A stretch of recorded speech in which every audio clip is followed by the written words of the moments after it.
আসসালামু আলাইকুম, back to my channel Rupsina কিচেনে আপনাদের সবাইকে স্বাগতম। আমার আজকের রেসিপি হচ্ছে ডিম কুরমা। অনেক বেশি সুস্বাদু এবং দেখতে লোভনীয় ডিমের কুরমাটা আমি যেভাবে রান্না করি ওটাই আজকে আপনাদের সাথে শেয়ার করব। একদম সহজ করে দেখানোর চেষ্টা করেছি। আশা রাখছি আপনাদের কাছে ভালো লাগবে।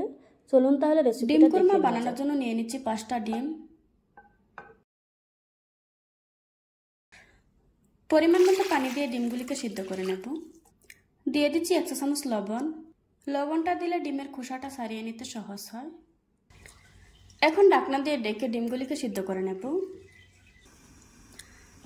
পানিতে যখন খুব ভালোভাবে বলক চলে এসেছে ঠিক ওই পর্যায়ে ডিমগুলিকে আলতো হাতে নেড়ে দিতে হবে। এতে করে কুসুমটা একদিকে আসার কোনো ভয় থাকে না। কিছুক্ষণ পর আমার ডিমটা সিদ্ধ হয়ে গিয়েছে। এবার আমি চুলা থেকে নামিয়ে নেব।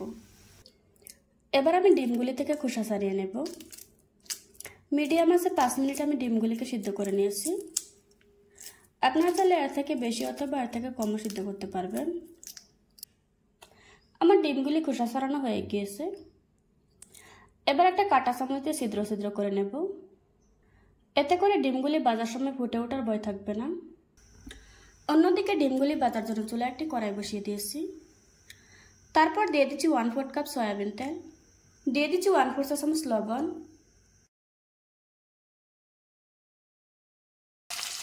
এটা কিন্তু কাঁচা অবস্থায় রান্না করা যায়, তবে আমার কাছে ভেজে নিলে বেশি ভালো লাগে, তো আমি এই কারণে ভেজে নিচ্ছি। তবে ডিমগুলি ভাজার সময় মরিচের গুঁড়া বা অন্য কোনো মশলা ব্যবহার করা যাবে না। এতে করে ডিমটা একটু কালচে বরণের হয়ে যাবে। আমার ডিমগুলি ভেজে নেওয়া হয়ে গিয়েছে। এবার একটা প্লেটে তুলে নেব।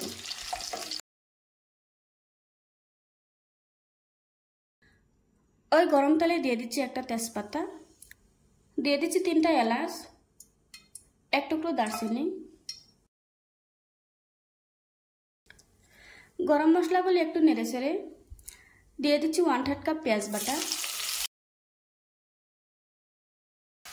দিয়ে দিচ্ছি 1 চা চামচ আদা বাটা, 1/2 চা চামচ রসুন বাটা। দিয়ে দিচ্ছি পরিমাণ মতো লবণ।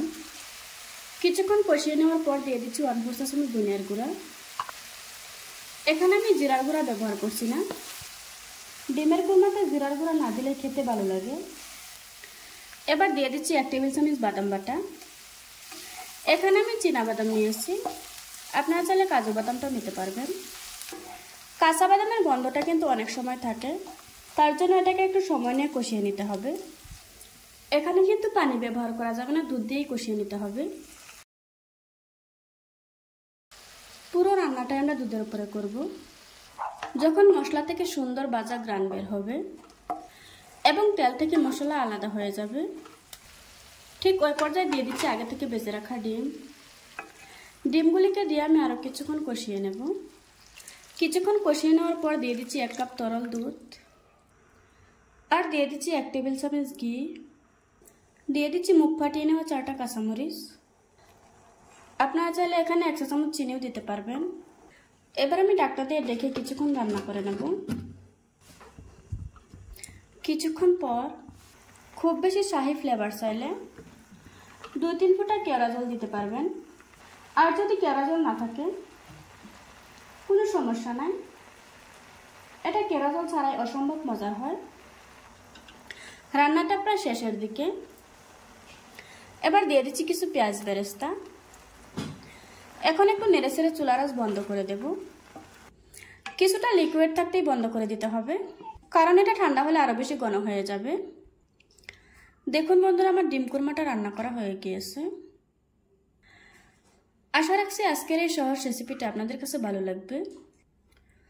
ভালো লাগলে আমার চ্যানেলটা সাবস্ক্রাইব করে পাশে থাকা বেল বাটনটি অন করে রাখবেন। আবারও কথা হচ্ছে নতুন কোনো ভিডিওতে।